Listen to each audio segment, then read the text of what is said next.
What is up, my friends? Welcome to another edition of the XFL Week in Review. I'm your host, Mark Perry from XFL News Hub. On this week's show, we got a review of Week 1, a preview of Week 2, and so much more. So, how do you get in touch with the show? It's simple. You email podcast@xflnewshub.com with your MP3s, videos, I should say. That's right. What I want you guys to do, and people have been asking me to be on the show and this, that, and the other thing. You can send us an MP3, just record it on your computer, or send us a video with your picture and we'll give you a plug for your Twitter account or whatever you want. But send us a video, or you can send those to podcast@xflnewshub.com with your MP3 or video. Make sure it's not 2 hours long. We don't want to hear you talk for 2 hours. We don't want to hear me talk for 2 hours. Or you could just simply call 888-430-7692 extension 3. Just remember, cutoff is 5 p.m. Eastern on Tuesdays. Why? Because that's when we record the show. Remember to leave us a review on Apple Podcasts. We really appreciate that. We'll read it on the show. Huge numbers this week. Of course, I'm on Dallas Radio 1160 AM KBDT, as well as we are on FanDuel.com. FanDuel.com. Check out their YouTube channel. You'll see me, Connor Falk, and a couple other familiar faces from XFL News Hub. Matthew's on there. We are on their pre-game, their XFL show. So that's on FanDuel. So you can check us out on FanDuel. We're all over the country. I appeared on 106.7, The Fan in Washington, D.C. just last week. Guys are appearing all over on ESPN Radio and all sorts of stuff. So you could follow us there as well. Remember, we're live every Tuesday at 8 p.m. Eastern right here on YouTube's, on the podcast. Welcome to all of you new people out there. I don't know, maybe if you haven't heard, the XFL season has finally begun. Can you believe it? Let me just tell you this before we get into the show and so much more. I also want to thank our friends. Connor and I did a little DC show at Walters there in DC, and somebody was so kind to leave us. It's got green in it, so it's see-through. Oh, that's funny. If you didn't notice, if you watched the show, but I have a green screen now just because the background was bad. So, yeah. So they sent us this. This is from Dragon Nation, gave us hats. That was pretty cool. I appreciate that. That was very cool. They gave it to us. The guys from XFL Chalk Talk were there. You had a plethora of XFL nerds there ready to hang out with you, and that was at Walters in D.C. right before the game. The DC Defenders taking on the Seattle Dragons, the first ever game. So we appreciate those guys from Dragon Nation for giving us these hats. It was pretty cool, but I won't wear them to a DC Defenders game because you guys entered the bar and you got booed. I don't want to get booed. And I'm a DC guy, DC Defenders guy all the way. So on this show, what we got here is a week-run review. We got a Players of the Week. So XFL News Hub, we reached out to all of our writers and say, give us your votes behind the scenes of who your offensive, defensive, and special team players are. We have that. Plus, if you want to be part of our DraftKings league, XFL league, we bet $5 a week. We're going to go over that, see how I did, see how some other people's did. There are spots available. I thought this thing would cut you off. Now, you're not going to win the whole, well, maybe you could win the whole league, but there are spots available. Email me, podcast@xflnewshub.com, and we'll add you to the league as well, and so that I can try to hopefully take your money. And we'll get into that later. Yeah, first week. Can you believe it, my friends? I was at the DC Defenders game. We did the pre-show. The place was packed. Way more packed than they were. So originally the idea is that talk to the owner, Jeremy, down there, and we appreciate everything that they did for us. And it was like, okay, we'll reserve you a table, and we'll see you at around 11 o'clock or whatever. And we showed up a little bit after 11, and the place was already packed, and there was no table. So we had to set up in the corner. XFL Chalk Talk was on one side, we were on the other, and the place was just packed, and it just kept getting more and more packed. It was crazy. There was tons of people there. There was tons of people at the game, and as somebody who has been through this, started this journey when Vince McMahon announced the XFL, I was with my friend Dusty, and I was really when they were doing the kickoff, and I had an adult beverage or two, but I wasn't, hammered like some people. But the crowd was really great. I mean, it wasn't really too bad.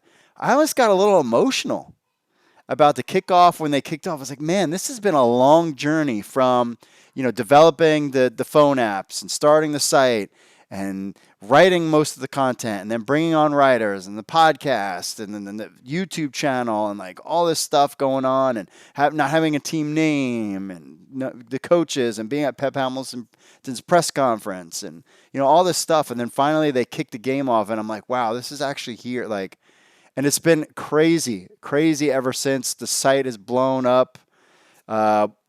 Relax, people who use our Android app or iPhone app. Here's what happens. We're getting traffic for the first time ever. That's so huge. For example, when the one guy got kicked out, and I can't remember the game now off the top of my head, chat room. Who was the guy that got kicked out? I remember he went to Virginia Tech. I forget his name. But when he got kicked out of the game, all of a sudden the traffic to the site just skyrocketed. And then all of a sudden it just started to lock up because people were searching on who that guy was. And it was just so spent all day Sunday watching the games, monitoring the server, rebooting the server every time we get stuck, trying to make adjustments to it. Finally, I think by Monday afternoon, finally had a handle on the server volume and just how many people were hitting the site. I mean, it was insane. I mean, its traffic doubled or tripled. And it was pretty crazy stuff. But it was all good, and I think we got a handle on it. So we're here now. We got it covered for you. So the server should be good. We should be good. And it was a lot of fun watching the games over the weekend. I was just in awe. I mean, and it went great. And we got your reaction to that. Our question of the week, what are your thoughts on week one? We got that from you guys. And it's just been crazy. We've been super busy at XFL News Hub. We got content every day. We're doing all sorts of stuff behind the scenes, in front of the scenes. We're all over the place on Twitter, the whole deal. Videos out. Zach put out a great videos. If you didn't see our video, we're having Zach's dog, Stormy, against my cat, Jasmine, make XFL picks and determine who the winner is week to week. So you want to check that out. That's on YouTube. If you want a big full rundown of all the games, head to our YouTube channel. Zach's got that. I'm not going to cover that. We'll go over the games real briefly, and then we'll get into players of the week, and then week two, and then the news and your stuff, because we want to hear from you guys. This is your show. This is the people's show. This isn't about me. This is about you guys, but it was a great event. My only critique of the DC Defenders situation was the lines for adult beverage and food was like super long. And the fact that the game moved so quickly, it's like you didn't want us to wait 20 minutes in line for an adult beverage or food. And I actually wound up not even eating anything at the game because of the long lines. It was just taking too long. And I didn't want to deal with that. So I was like, I'm not going to eat anything here. So I don't know if they had issues with their credit card machine. That was something that we heard. But 17,000 fans in a 20,000 seat venue, I would say is pretty darn good.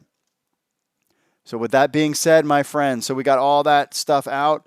We got your social media stuff we'll do too. But yes, people have been asking me, I can't wait to hear what you have to say. Number one, I'm tired, because it's been a lot of work behind the scenes. I can't tell you how many hours I spent trying to get that server, upgrading databases, moving it to a new server, trying to get things. And then all of a sudden something big will happen. We'll get into big news. And then the server would just start to crawl, and then it would let go. I mean, our downloads for our phone app and the podcast are through the roof.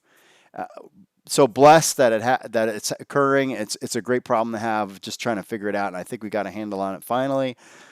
And today's the quiet day. Tuesdays are quiet, and then it'll start to crank up as the week keeps going. So, my friends, without further ado, let's just get into the week that was the XFL. So, if you didn't catch the games, we have a quick recap. First up, DC Defenders 31, Seattle Dragons 19. Cardell Jones had 235 yards passing. He looked pretty dang good, 2 TDs. Brandon Silvers went into the game. He had 217 yards passing, 3 touchdowns, but 2 interceptions. BJ Daniels saw a little time too because Silvers got a little nicked up.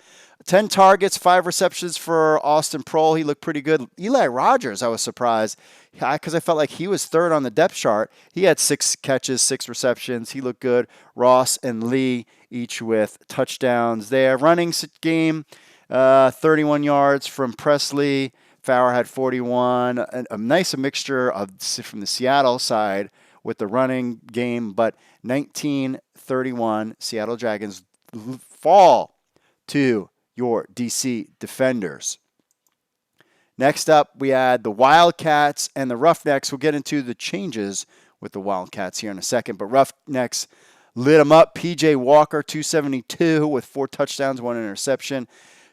Kanoff, what's his name? Chad Kanoff, 40 attempts, 214, and 1 touchdown and 1 interception. He looked okay in the beginning and then just tailed off. He had 21 yards rushing, scrambling.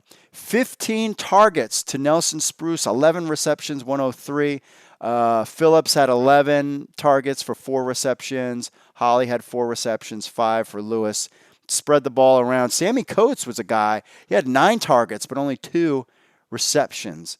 But PJ Walker looked very, very good in this game. We'll get into that. Kanoff, I don't know, because we could hear stuff on the sidelines. He was, I don't know, whining about something or kept complaining. I don't know what's going on, but they definitely need Josh Johnson back real soon. We haven't heard when. Then you had the Vipers, who was the team that everybody thought, except for Connor Falk, was going to be the team. Aaron Murray, 231, no touchdowns, 2 interceptions. Matt McGloin was hot in the beginning, 182 with a touchdown. Victor got, again, not big, huge rushings. Smith for Tampa had 79 yards rushing, but not like huge rushing. New York just did it with defense. And Williams had 123 yards. He looked pretty good, a 42-yard long pass. But New York handled Tampa Bay Vipers. And as our buddy, there's a quarterback controversies because Flowers, some people thought he should be left in the game. But Murray is the guy. They stuck with him. Tampa Bay Vipers 3. New York Guardians 23. Guardians will be back in D.C. this weekend. And finally, so that was a surprise. And also another surprise in his low-scoring affair, St. Louis Battlehawks 15. Dallas Renegades, Bob Stoops return 9. 21 rushing yards from Matt Jones. So I guess Matt Jones is the guy. Kristen Michael had 7 attempts for 0 yards. So there you go. So Matt Jones looks like to be the guy. Lance Dunbar, again, not a big running game things. Ta'amu, 200 yards passing. He got 1 TD. Looked pretty good, 20 of 27. Philip Nelson was 33 of 42 for 209. He had an interception. Nothing really going on there. Spread the ball around a lot, 33 completions. A lot of guys caught some passes. Nothing that jumped out in that. And at home, Bob Stoops loses St. Louis. We thought St. Louis wasn't going to be that good, and we thought that Tampa Bay would be really good, and apparently we had it wrong. Seattle we kind of had right, but Seattle didn't look too bad. So that is your Week 1 scores.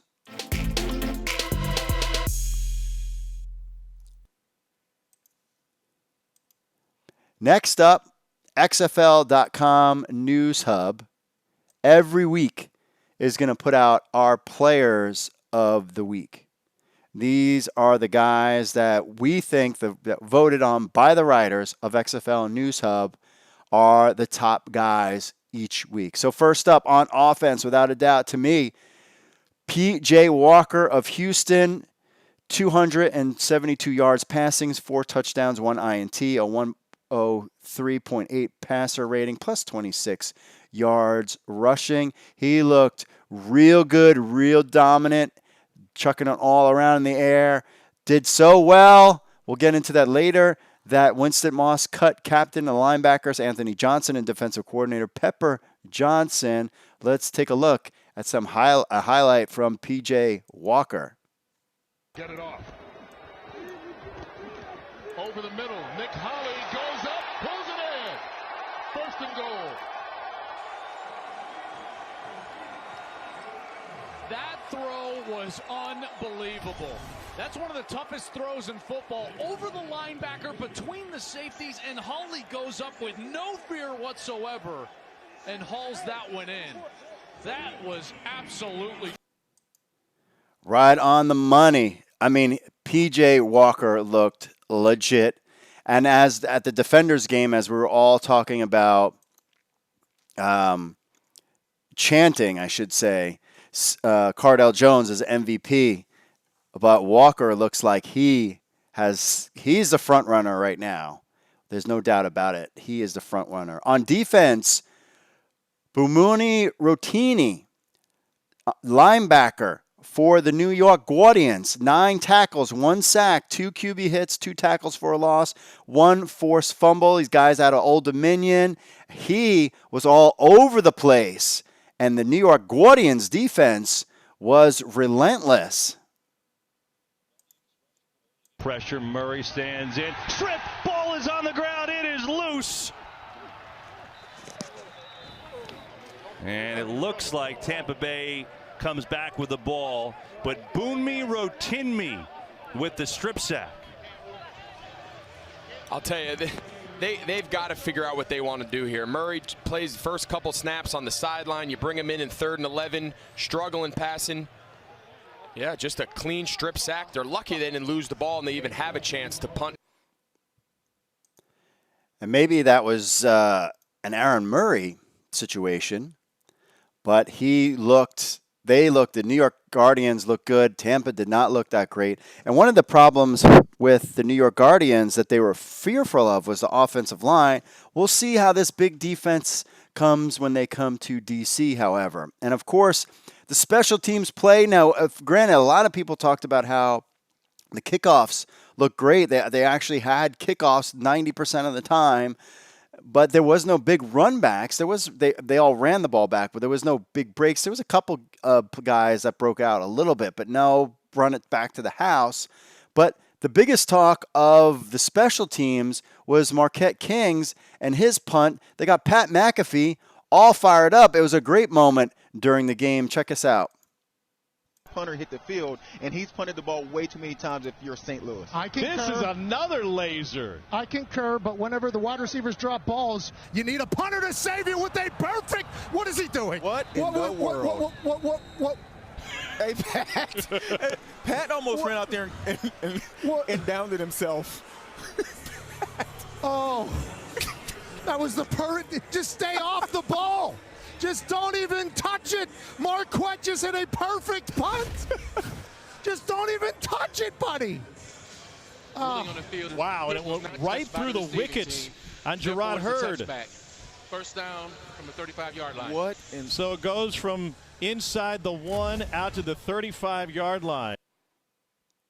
Which, of course, later the guy said, and I thought as soon as I saw the play too, and you watched the play, it looked like it might have touched the guy, and that's why he jumped on the ball. But again, I mean, as far as the coverage of the games, I mean, I thought it was great. Just the replay booth and, the whole Xbox controller, that was the whole thing. The replays were really good. I just thought everything just went off great. I mean, I thoroughly enjoyed the game, and I'm not just sucking it up.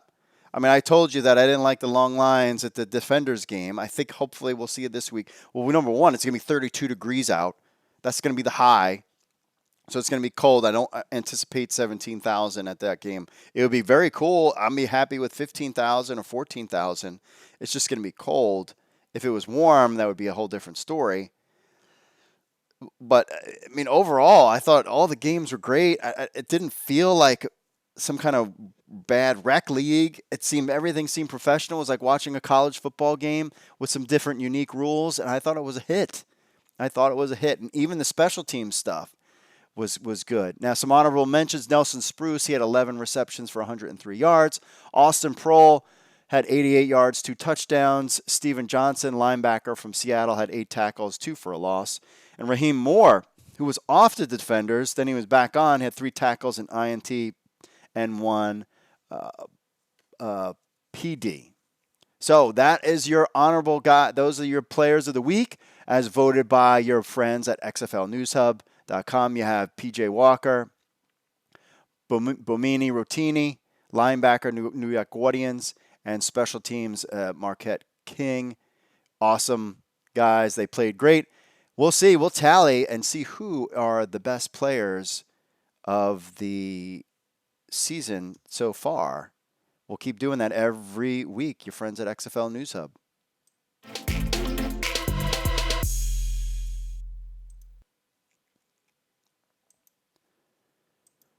One thing everybody is so interested in talking about, and we're going to talk about it here in a set right now, is DraftKings League. So if you want to be part of the DraftKings League, head over to, just email me with your username, podcast@xflnewshub.com, and send me your username, and then we'll get into, you can be part of our league, okay?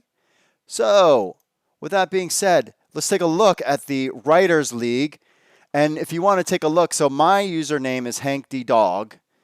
And so what we did is we take the top 3 people win money. Everybody else doesn't. It's $5 to play. And as you can see, I had 78.98 points.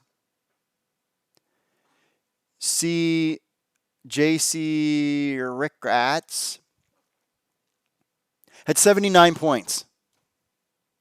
That's right. He had 79. I had 78.98. I'm out of the money. What killed me?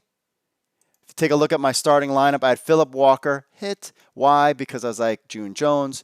Jarrell Presley, 6. There was not a big running back day.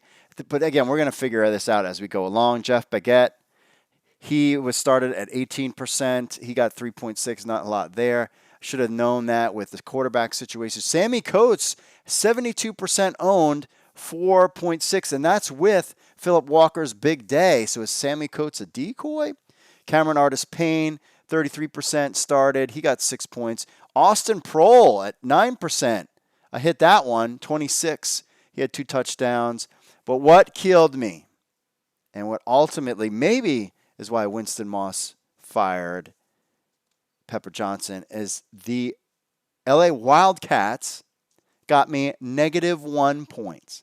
So if I had picked any other defense in the league, I would have gotten some money. So the winner, Zach 46, I believe he's one of our guys. He had Philip Walker, Darnell Pumphrey, didn't do anything for him. He's Sammy Coates. Rocket Ross, 13 points. Cam Phillips, he did well, 16 points. Eli Rogers, 13 points. And the Roughnecks D, 12. I'm doing anybody, actually, probably against any of the backup guys. So if it's either LA, if Josh Johnson's not in, or I'm going against whoever's playing Aaron Murray. Those are my 2 guys.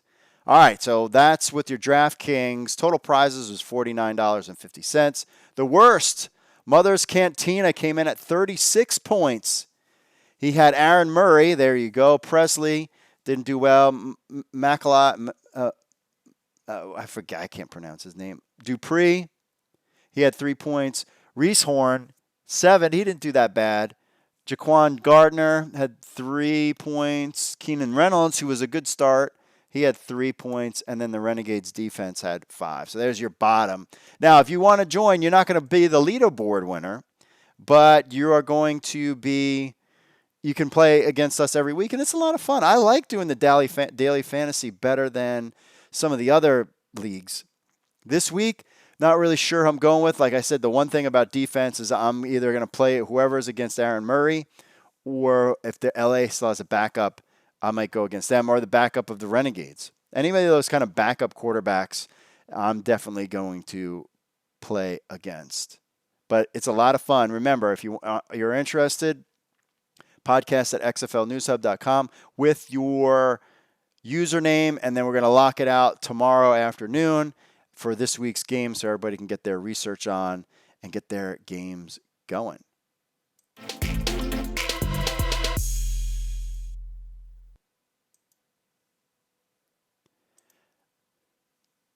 Big shocking news. Defensive coordinator Pepper Johnson was fired by the LA Wildcats. What? This comes as the Wildcats shake up their defense. They cut earlier Anthony Johnson. And Connor Falk was the guy who broke the story that they fired Pepper Johnson. After the game, Saturday head coach Winston Moss was very upset with his coordinators. He said that earlier in the week he gave his coordinators 3 things to do in the game: win the turnover battle, win the explosive play battle, and win the field position battle. They did none of those, and Moss was visibly upset. Pepper Johnson is a 5-time Super Bowl champion, 2 as a player, 3 as a coach. He was a coach with the Patriots as well as the Bills and the Jets. This was a shocking move. It's like, dude, give the guy at least 2 or 3 games to figure it out. You're going against June Jones. So it's not so shocking that June Jones would light you up. It's June Jones and the run and shoot. But he's out. And then the other guy that's out is Anthony Johnson, who was basically, I thought that there was their defensive captain, outside linebacker, and he was the team captain. He was released. He was the face of the defense and their leader. He was part of advertisements. And him and Josh Johnson, who have been the face of the marketing, well, I guess that doesn't matter for the LA Wildcats because he's out. Johnson played his college ball at LSU and has since bounced around NFL teams, appearances in the AAF for the Memphis Express and the CFL with the Calgary Stampedes. This was a shocking move. So Winston Moss gets rid of his defensive captain, which you would assume is one of his best players on defense, and gets rid of his defensive coordinator, Pepper Johnson, who is a 5-time Super Bowl winner, after one game. Personally, and I like Winston Moss, I hope you got something up your sleeve, or there's something that we don't know beyond what we just saw. That seems to be a very pull the trigger real quick move. And it doesn't look good for you because all of a sudden you're just going to get rid of people. I understand you want people to play, but you can't have your reign with fear. It's just kind of surprising. Now, maybe Pepper Johnson has been kind of wanting to get back in the NFL. And Winston Moss was like, just fine, go. Like, if you don't want to be here, just leave. Same with Anthony Johnson. We don't know what behind the scenes, but a shocking and bizarre move for the LA Wildcats. And it makes me wonder, I'm not thinking the LA Wildcats is going to be too good this year. They need Josh Johnson back next week, because if he is out, that could spell trouble for the LA Wildcats.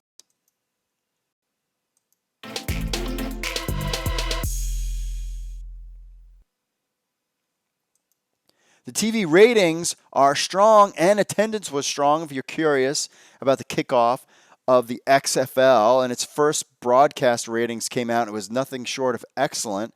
The first XFL game was broadcast on ABC. Of course, we know about the Defenders beating the Seattle Dragons. The game averaged 3.3 million views and reached roughly 4 million viewers towards the end of the game, according to ESPN PR.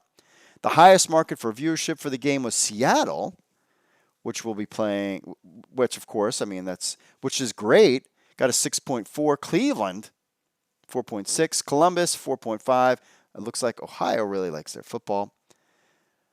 Although the XFL can expect high viewership week in and week out, this might not be the same.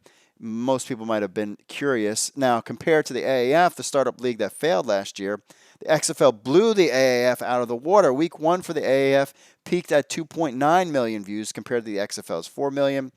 Also, as it stands now, all 4 games had over 17,000 people in attendance. Seattle and St. Louis have sold most of the tickets so far, and they're hosting the game. And they were not even hosting games on the opening weekend yet. All signs point to great signs for the XFL. A ratings win and attendance win for the XFL. Remember, they were talking 10,000 would be good. They got 17,000 the first week. Next week is going to be the real key test for them. Ticket sales are strong, but they're so much stronger than the AAF. That's right. As reported by Darren Ravel of the Action Network, it's week 1, and Vince McMahon's football startup league has already outperformed the AAF in ticket sales. With the looming question about whether Spring Foot's league is viable, this is a great sign for the league's kickoff. From Darren Lavelle, quote, Rovell, the XFL before kickoff has already surpassed ticket sales revenue for the entire season of the AAF.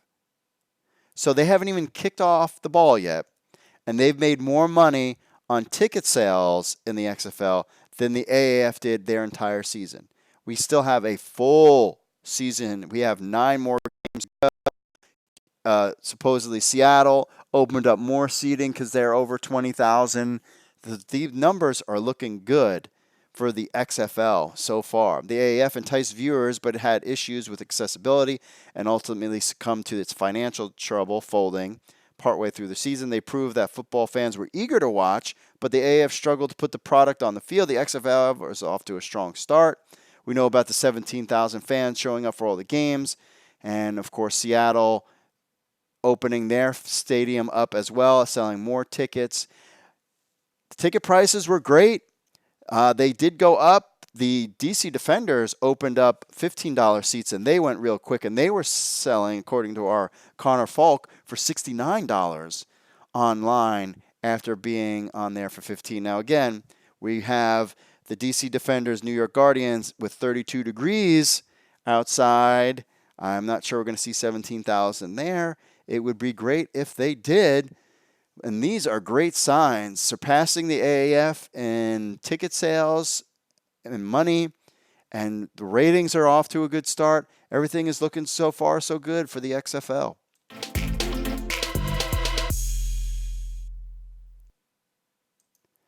The Seattle Dragons boasted their offense on Monday, adding CFL legend wide receiver S.J. Green.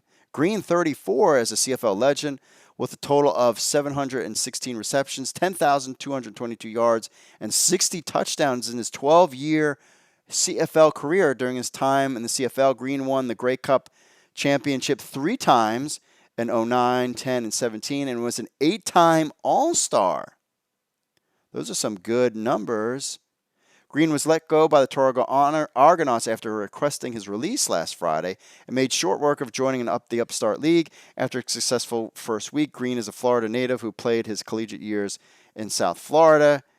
He spent a brief period in time with the New York Jets and spent most of his career with either in the CFL with the Montreal Alouettes or the Toronto Argonauts, mostly with the Alouettes from 2007 to 2016. He will join the Seattle Dragons coming off a loss to the Defenders in their first game. Offense appeared a little lackluster with a few nice drives produced by Brandon Silvers, who was kind of questionable with a surprise performance from Austin Proehl. So outside from Proehl and former Heisman candidate Keenan Reynolds, the Dragons certainly could use Green, who is 12th all-time in the CFL receptions and brings a veteran voice to the locker room. So here is a veteran coming in to help the Seattle Dragons offense. It'll be real interesting to see how much playing time he gets the first week of the season.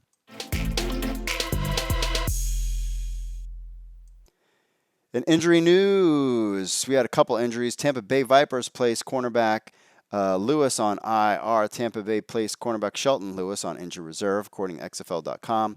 Lewis was far from sharp Sunday before reportedly exiting the game with a hand injury. They lost 23-3 to the New York Guardians. Coming to Week 1, Lewis was the team's #1 corner on the Vipers' depth chart in Week 1, while the team is deep at defensive back, looking at the combination of Othona Kelly and Jalen Collins split time in the top cornerback role until one emerges as the clear #1. Lewis was drafted by the Vipers during the Phase 5 of the XFL draft. And during training camp, he emerged as a star-caliber corner, perhaps. When the team traded Aaron Springs, the team's top pick in the cornerback position, to the Los Angeles Wildcats in exchange for Collins. Collins came in, made an impact, but is still a factor, and behind Lewis on the depth charts. We will see what will happen with the Tampa Bay Vipers as they lose a player who didn't play okay, but they're taking on the Dragons. It's going to be real interesting to see how this game plays out. So we'll be back with your social media stuff right after this. Stay tuned, my friends. What's up, XFL Army? If you're a fan of the XFL News Hub and you have a telephone, which I know all of you do because you're sitting there playing on your phones all the time, then why not download the XFL News Hub app? That's right, it's on iTunes. It's on Android. We have an Android version and an iPhone version of the XFL News Hub app. So what do you get? You get the latest news from XFL News Hub, the premier source of XFL news in the universe. Plus, you get push notifications when we have breaking news. You will be the first to know. You can leave a comment on some of the news right from your phone. Plus, you get this podcast on your phone as well. Remember, you can leave us reviews on the Google Play Store or iTunes. It links to other social media, our other social media accounts, and so much more. Be in the know. I know you're on your phones. People are on their phones all the time. They never get off their phones. So why not just download the XFL News Hub app on your Android or iPhone today? All you need to do is go to the Google Play Store or iTunes and just type in XFL News Hub. That's XFL News Hub. Download our app on your phone today. All right, we're back, my friends. What's up in the chat room? What's the chat room talking about right now? What are they getting into? What are you guys getting into? Tyrone Richardson, XFL is good. Glad to see it come back. Kenneth Osborne, XFL commentary already 10 times better than the NFL commentary. Yeah, it was real interesting. I really enjoyed the replay booth. That was really fascinating. I really enjoyed the commentary. I mean, I enjoyed the sideline reporting. I feel sorry for getting those people asking them questions when they're right in the middle of a game. But I thought it was great so far. Yo, bro, MMO, I think Fox had the better production with one huge reason. They didn't go overboard with the player interviews after every series. I think Johnson and Moss had some clashing egos throughout training camp. Well before the game, the second half meltdown probably was just a boiling point. And there you have it. So that's the chat room. Hey, you guys going to any of the games this weekend? I'm curious if you guys are going. If anybody's going to say be hanging out in the DC Defenders game, I'll be there as you guys know that. And I think Connor and I will be at Walters again at 11:30, but we'll have all that on the social media stuff of us coming back and being there, doing our thing again at Walters. But we need to confirm all that stuff first. And there you have it. So let's get to our friends in the social media, shall we, before the Mark's voice disappears, because it usually does. On to the first, let's hit up, let's go to the Facebooks. About our reaction to week one. Well, let's get into some of the articles first before we get into the reaction. About XFL pregame show includes WWE personalities. Raul says, I agree, keep it just about the XFL, about football. I was really surprised by this. I did watch the show. I mean, it was fine. I didn't have a problem with it. But again, WWE personalities, I think it was just something thrown in real quick. Not something permanent or anything big. I think they just kind of wanted to see how it goes. But I watched it, and it was good. It was fine. Raul says, I agree, keep it about football. Cody says, this may be one of the few things I actually dislike. I can get it. Calm down, they're barely related to WWE. Luis, Cody says, keep these clowns at the circus. And then, yeah, that's that. Let's see about the marijuana testing, that the XFL will not test marijuana. Marcus says, I agree. Tim says, that is great. I personally believe that no major sport should test for marijuana because it's a lot better for your body than all these pills all these athletes take nowadays. Kind of agree with you there. It's a game changer. Maybe Josh Gordon can play a full season. Warren puts that out there. Let's see. Our question from last week, this week. Zach says, "Love, love, love everything about the games. They're nothing I'd do to change the way they're doing the things. They got it right this time, and it will be around for many, many years." I agree. Chat room. You think the XFL is off to a great start? Leave us a message in the chat. About the TV ratings and attendance numbers, we talked about that. Danny says, "While I hope this is true, don't get ahead of yourself so history does not repeat." Positive reviews from everyone. It's not the same. This is legit. Maury says the first game from the XFL in 2001 saw 14 million for the first game on NBC. The inaugural game closely mirrors that first AAF game. More people watched than Raw, SmackDown, and NXT combined. The numbers are good. It will tail off, and it might tail off a lot. I mean, we could go down to maybe the 2.5 million, or just going to keep growing. This is the week. That was the week. They've sold it. The hype was there. Everything was good. We were excited. Fans were excited. The hype happened. We're all in. And this is the question. Now, I will tell you this. I had a lot of people message me after the game and be like, "I really enjoyed it. I'm in.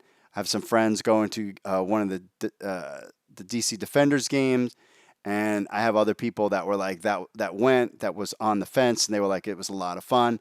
I think more and more people will come. I think it's gonna be cold in DC this week, and you're not going to see as big numbers. We'll see. I'm really curious to see what happens, but so far so good. I mean, what more can you ask for?" About XFL selling more tickets than the AAF, John says, "I predict if the XFL is ever able to offer players the kind of money the NFL does to attract better talent, the NFL will either turn into a minor league or go under. The XFL is just more entertaining, and not by a little, like 100%. But again, you had great play during the game.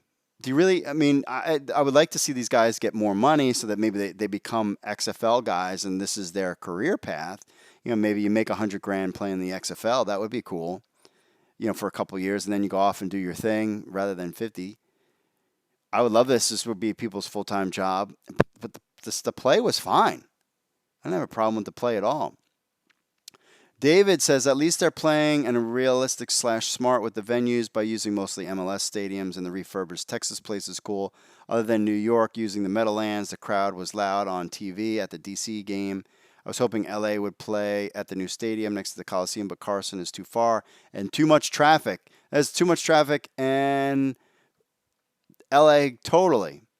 Sundras has been waiting 19 years since 2001 to see the XFL be reborn again. The new teams this weekend has been more exciting than watching any other football league. Jason, it's taken 2 days and 4 games to show how stale the NFL has become. Any fan that does not give this a chance is missing out. There you go. Randall says, I've been enjoying the hell out of these games. Me too. It's been a lot of fun this week. All right, question of the week. What was your reaction? This is from the Facebook world. Paul says, "I've seen 3 of the 4 games and I loved it." Dave, "I watched all 4. I like the kickoff rule. It makes sense." I agree with you there. "I love the extra point options." Now, I'm not so sold about the extra point options. I'm not so sure about the 1 point. I like the 1 point, 2 point, 3 points. But I'm leaning towards just kicking it for 1 point. But I get what they're doing. I'm not sold on that point just yet. Gives it a bit more depth. I think it's good pro league and stands on its own, and people need to know it's not a developmental league for the NFL. I'm taking a knee on that league, and I want to enjoy football, not be brainwashed by overpaid activists. Oh, okay.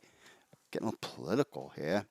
Jamie, "I was at the Guardians game, and I really liked it. Already scoping out tickets for week 4 when they play the Wildcats.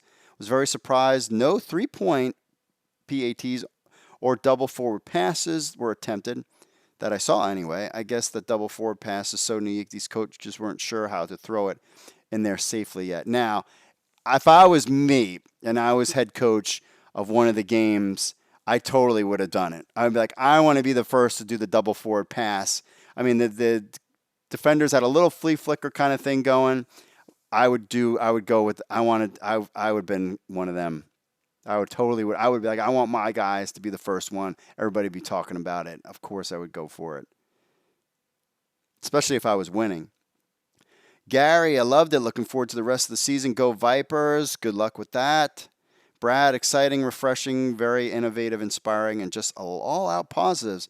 Aiden thought it was awesome. Great reaction. I thought there was going to be a bunch of like haters online about the XFL. Like, I mean, aside from our friend Mike Florio over there complaining that, well, I don't know why they had the games in the NFL stadium. They should have had them in the soccer stadium. Well, maybe they wanted to and they couldn't. How is that a complaint for an article? Well, it was good, but they should have had they should have gave out instead of hand thingies, which I have one. Everybody should have gotten the orange hats from the Dragon Nation. That's what they should have done. Everybody should have had those. That's my complaint about the XFL. Is that my Mike Florio impression? On the Instagrams, let's see here. VFC Battlehawks fan. It was absolutely awesome. John Marks, 1975 was great. Found it addictive to watch. Yeah, I mean, I had a good time watching the games this weekend. Original clone. Star Wars clone?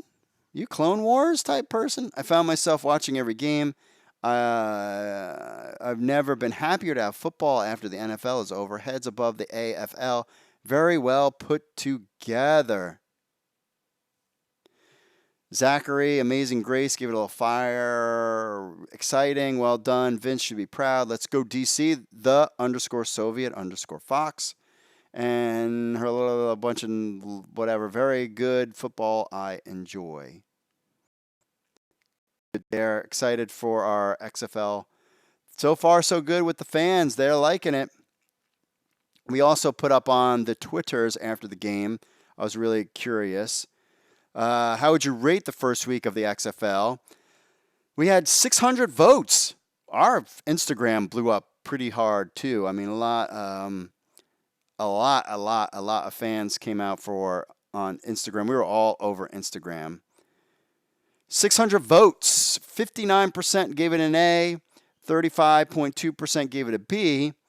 4% gave it a C, and 1.8% give it an F. Those would be called trolls, most likely. Thought that was interesting. Throw that out there. Our little poll. We'll do that again for next week. See if those numbers stay. And finally, reaction on the Twitters. At America Guy. I love the XFL. I really like the points after TD plays, kickoffs. However, I was really disappointed in my Dallas Renegades for not starting Eric Dungey over Nelson. Eric Dungey can pass more than 10 yards down the field and is a great runner. Why did Dallas not start him? Another thing with Eric Dungey, why would he would have been a ton of Syracuse football fans to the XFL to cheer on the Dallas Renegades. Well, I mean, if they were in New York, I'm not sure how Syracuse guys handle the in Dallas. William says, my reaction is encapsulated in this video, which should be fun to read on the podcast. Seriously, though, if you were someone who really felt kicked in the teeth last year at the AF close this past weekend, was incredibly satisfying and fun. Should we play his video? Let's check it out. Now is, why do you believe now is the right time to bring back the XFL? Well, football is America's favorite sport. There's 7 months of no football on the gridiron, and there's 70 million fans. So why not now? So now is a perfect opportunity, and I've always wanted to bring it back.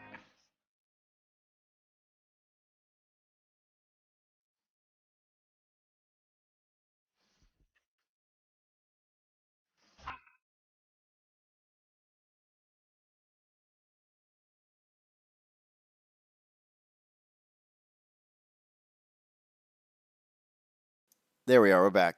I probably can't play the rest of the video because of, well, I can't play the audio because I'm sure it's copyrighted, but it's a bunch of XFL highlights with some music behind it.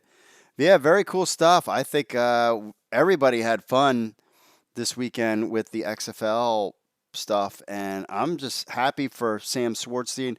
I'm also happy for Vince McMahon. I mean, and I've talked about this before, and I would like at some point being able to personally thank Vince McMahon, because a lot of guys, rich dudes, just sit on their money and do nothing. Vince McMahon put his money out there, gave an opportunity to start a football league, and it has impacted so many people and so many lives, from the players to the coaches to front office staff to the vendors at the games. I mean, you name it, this has touched so many people. It's changed my life. I mean, just the success of XFL News Hub alone changed all the writers' lives. I mean, it gave them guys opportunities, that maybe they couldn't be a sports writer and they wanted to do the sports writing thing or trying to get in the business, and now they're making a name for themselves and starting their own deal. I mean, just it's, from me to all the fans and to the vendors. I mean, just even think about the hotels or the bars around the area and the venues and the staff and just everything. I mean, just by this guy dumping $400 million in the bank changed the lives of, I mean, if you had 4 million people watching each game, I mean, you're talking 10 million people's lives changed because of the XFL, between players, families, people watching it on TV, vendors involved. I mean, 7, 8 million people's lives changed because he invested his money. So I thank Vince McMahon for that. And I definitely want an opportunity at some point. I would love to interview him on the show. And also, mainly more than anything else, we'll try to get Oliver Luck on the show at some point too. What he thinks of, just to thank him and thank Vince McMahon as well. All right, one thing I totally forgot about, and I know you guys are really interested in this, as I'm like missing, okay, is my predictions for this week. Before we wrap up with our email, this week's games, we have the New York Guardians at the DC Defenders. That's your 2 p.m. game. You have Vipers at Seattle Dragons. That's your Saturday game. Sunday, you have the Dallas Renegades at LA Wildcats. That should be real interesting. And then the Seattle Battlehawks against Houston Roughnecks. I guess week 3 will be big where the Battlehawks return home. So, real quick, who do you think who is going to win? Now, remember, you probably should go with the cat and the dog making your picks over me. And I always preface this, you gambling degenerates, do not bet your house. I've seen plenty of people lose their life through gambling, and I'm sure some of you listening probably have. So settle down. But I'm just going to throw out some picks right here, who I think, what my outcomes of the game is going to be. I didn't do that great last week. This week, I got New York and DC lighting it up, throwing up down some scores. New York losing to DC 23-34. Not really sold on New York's offense, but their New York's defense looked real good. Tampa Bay Vipers continue. I'm off the Aaron Murray bandwagon. I think Trestman's not going to give up on him just yet. I think Seattle, within a big crowd at home, wins 10-24. I think Seattle does really well. Dallas Renegades on the turmoil in the LA Wildcats country are going to go in and with Landry Jones, and they're going to light up LA and that stumbling defense. I mean, if the defense does bad and Winston Moss is the defensive coordinator, is he going to fire himself? If the defense doesn't do bad, or is he just going to turn over his whole team? Or is he going to ask Pepper Johnson back? I think Sean Oakman looked pretty good in that game, by the way, on defensive side.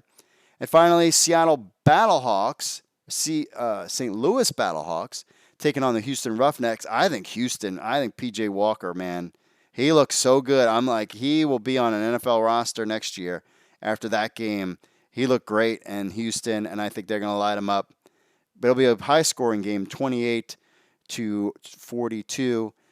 Houston over St. Louis Battlehawks. Forgot to get my picks in there. They were buried in the thing.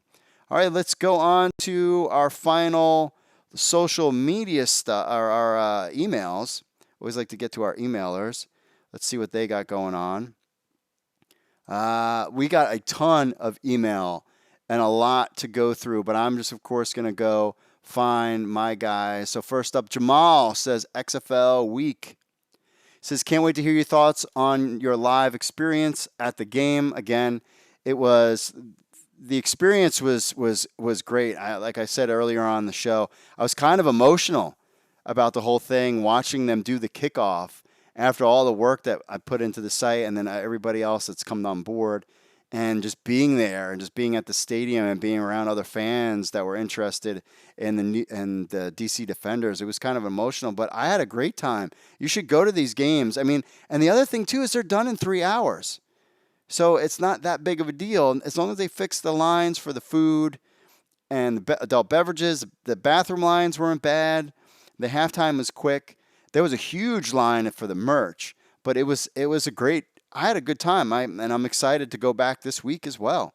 I just wish it wasn't so dang cold. 32 degrees is the high. I find your QB is a bit slow. My dude PJ is on fire. League MVP. Roughnecks D is legit. Your Defenders fans better watch out.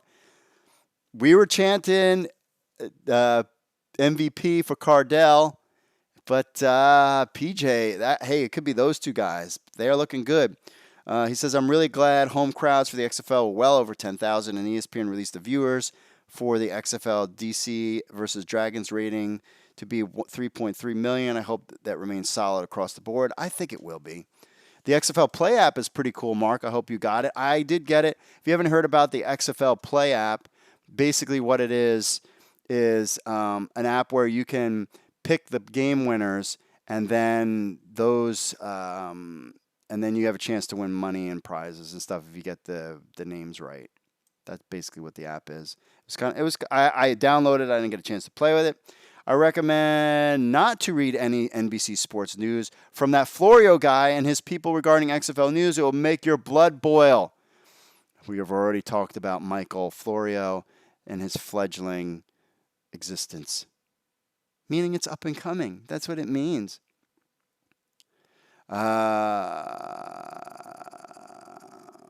P.S. The Defenders suck. Go Roughnecks. How dare you, Jamal? How dare you? Come on, my program, America's program, the fans, the home of the XFL fans, to say such blasphemous stuff as you just did. Talking about my DC Defenders. How dare you? I can't wait to DC take on Houston. I hope both teams are undefeated and when they play each other. That would be off the chart. Steven says, hey, Mark, great site. You are super psyched about the XFL. I was at the inaugural game in New Jersey, which is built in New York. Here are some topics for your consideration. 1, trying to explain to my kids and their friends what the XFL has nothing to do with the Jets. Well, it's just a different league. It's spring league, but it's football, and hopefully they'll be better than the Jets. They're looking like it. Merchandise. XFL shop is selling out most of the desirable items, and the line at MetLife Stadium gift shop stretch back a half an hour plus the entire game. You'd think people were waiting online for the rise of the Resistance. Oh, I like the Star Wars reference. Yeah, it was the same way in DC. The line was huge. 3, the New York Guardians, a rabid fan base in search of an organization, meets a team with swagger. The New York fans bring the noise, and the Guardians, led by Colby Pearson, fed off of it. Yeah.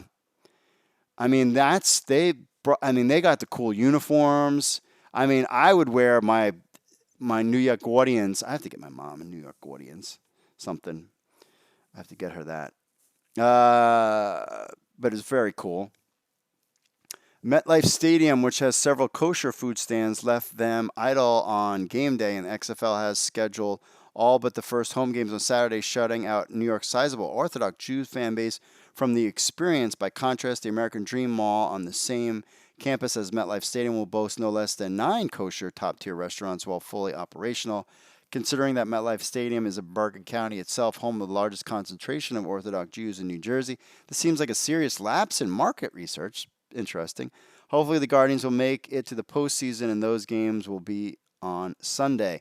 One thing I didn't really get a chance to look for even though I was interested in, is the gluten-free options at Audi Field. Didn't really get it because I didn't even want to stand in line because the lines were too long. I was like, I'm not standing in line for 2 hours to do that. Let's see. Opening day, New York Guardians impressions. We walked in as Giants, Jets, Browns, and Dolphins fans and wore our team gear to the game. We left #on duty and pulled on Guardian hoodies, beanies, and scarves over our old loyalties. We enjoyed a tailgate with a little elbow room. If interested, please send me info at style guy. That was great. Steven, checking in, liked his email. So before we get to our final emailer, you know who that is, our tier 1 emailer, Nicholas. Before we get into his final email, we got some phone calls, so let's check it out.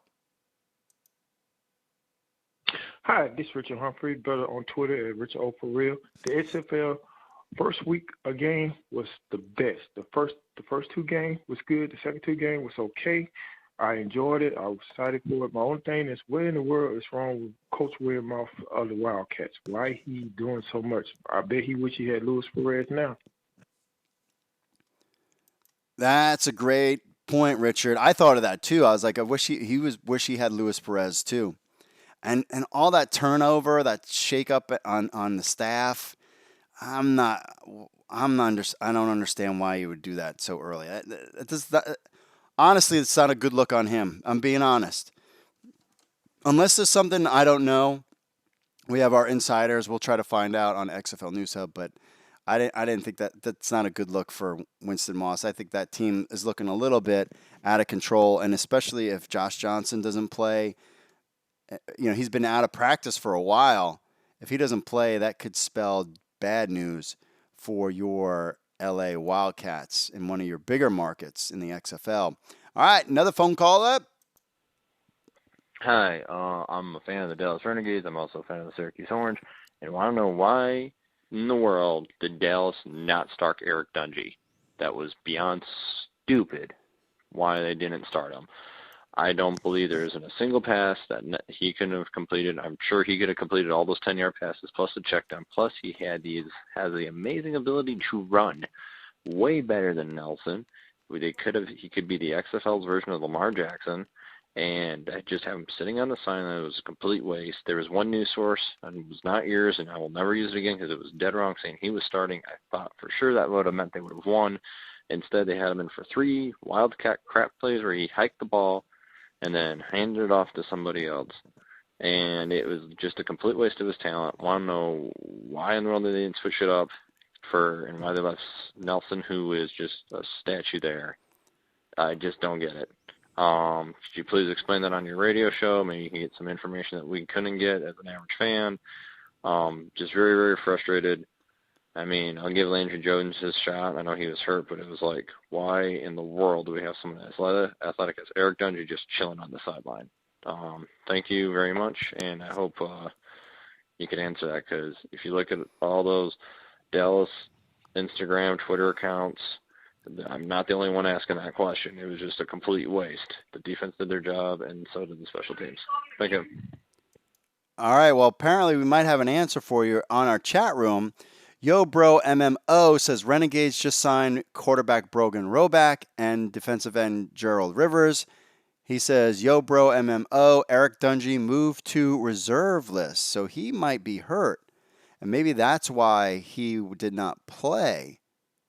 So we'll have more details on that on XFL News Hub. That's news to me. We'll have to check that out. But apparently there might have been a roster move, and Eric Dungey may have been hurt. And that's why maybe he didn't play. So Landry Jones hopefully will be back for Dallas. Really hope that is the case for him as well. But yeah, I was surprised too, but maybe it's because he's injured. I mean, we all liked Eric Dungey before as a tier 1 guy. Maybe I thought originally just because he wasn't there long enough to get down the offense. But then they're talking about, which was really interesting during the show, during the broadcast, they were talking about how simple the air raid offense was to run. So I'm not really sure why Eric Dungey's out, but maybe it's because he has an injury, and that might be the problem. All right, final emailer. Nicholas checking in. He says, I love the new XFL. They had some moments I did not like, in particular how ABC did the first broadcast, but the other three networks were better as far as how they structured player interviews. I didn't get a chance to see the ABC broadcast because I was at the game. Poo-poo. But the quarterback play was good, in particular Cardell Jones, P.J. Walker, Jordan Ta'amu. Yeah, I agree. I think all three of them looked really good. It was fast-paced and exciting, and all the games had good crowds. I did not know how long Oliver Luck contract, but it should be for 5 seasons. I also love the job the marketing team did. If you look at the atmosphere of each game and the product on the field, you can tell how carefully they planned it. If I was Eric Galko, I would try to get more mobile quarterbacks like Mason Fine, Kelly Bryant, DeAndre Francis, Tyler Huntley, Deshaun Kaiser, and Paxton Lynch next year. The XFL has to keep it going. It is off to a fantastic start. Totally agree with Nicholas there. Didn't get a chance to see the ABC broadcast. But yeah, both Jones, Walker, and Ta'amu all looked really great. Crowds were great. It was a funny moment. I have to tell you this story. Yo Bro MMO says Mike Mitchell from XFL News Hub is the source on that one. So there you go. There you know it's good. One story I wanted to tell you before we wrap it up. Now, next week's question is going to be simple. What's your thoughts on week 2? I just want to hear what your thoughts are each week. What do you think? What do you don't like? Player of the week, that kind of thing. So you can email me video or MP3. But I'll tell you this story. So it was funny. It was towards the end of the DC Defenders game, and a fan threw an old. So Oliver Luck was on the side. He kind of walked around, and he was on the sideline. He's on the DC Defenders sideline. And of course, as soon as he started walk by, we were chanting, "Thank you," and XFL, chanting XFL. He kind of waved to the crowd, and he was kind of standing on the side, I guess, waiting for the end of the game. And I was watching Sam Schwartzstein, who kept checking his eye on the clock to make sure they were getting that 3 hours. I think DC Defenders game went a little over, but Dallas game was under 3 hours. And a fan threw one of the old XFL footballs onto the field, and Oliver Luck picked it up, and he was holding it for a while. And the fans started chanting, throw it back, and he turned around and threw the old XFL football back in the stands. And, of course, everybody cheered. And I find that it was such an interesting, poignant moment as Oliver Luck, who was holding the original XFL, threw it because that's the old, out with the old, in with the new. And it was kind of a great moment. And I wish I had it on video because it would have been a blockbuster. But it was a great moment and really summed the whole weekend up. Out with the old, in with the new. The XFL is here, my friends, and we're going to cover it for you all season long. If you want to be on part of the show, email podcast at XFL News Hub or call 888-430-7692 extension 3. Or remember, you can email us an MP3, just record your voice if you don't feel like typing it out. Or you can make a video, just like this one. If you need instructions on how to make videos, there's so many different ways to do it. I can let you know. Maybe that's something we'll do. But just email me, podcast at XFL News Hub. Be like, hey, I want to have a video. I want to put up my video on your show every week giving my commentary. I just don't know how to do it. Message me, podcast at XFL News Hub. We'll get out instructions on how to do it. I'm an IT guy. I know how this stuff works. Follow us on Facebook, Twitter, Instagram, YouTube, XFL News Hub. If you download our apps, leave us a review on Apple Podcasts. Super huge numbers from our Apple Podcast. Welcome all you new listeners into the XFL. We've been doing this for over a year. We started when it was a year out because the first year there was nothing to talk about. So we started a podcast a year out, and now we're at the first game. So you can listen to us on Apple Podcasts, Spotify, Google, YouTube, TuneIn, iHeartRadio, and Stitcher. For show notes on this stuff, xflnewshub.com/XFL-podcast. That will get you show notes. You can watch the live video. You can download the episode. You can listen to it online through our phone app, however you want. All the articles we talk about are listed on there. You just go to our website and just click XFL Podcast. It's in the navigation, so you can get it there. Thanks for listening, my friends. Enjoy week 2 of the XFL. And it's been a crazy ride, and it's been so much fun. It's great. experiencing this and this journey with you guys. And all you new people on, welcome aboard. We can't wait to hear from you as part of this show and part of all of our social media stuff. And remember to follow our reporters on Twitter. They love that. And that's it for me, folks. Thanks for listening. Mahalo. God bless y'all. And I will see you all. You know what I'm going to say. Later.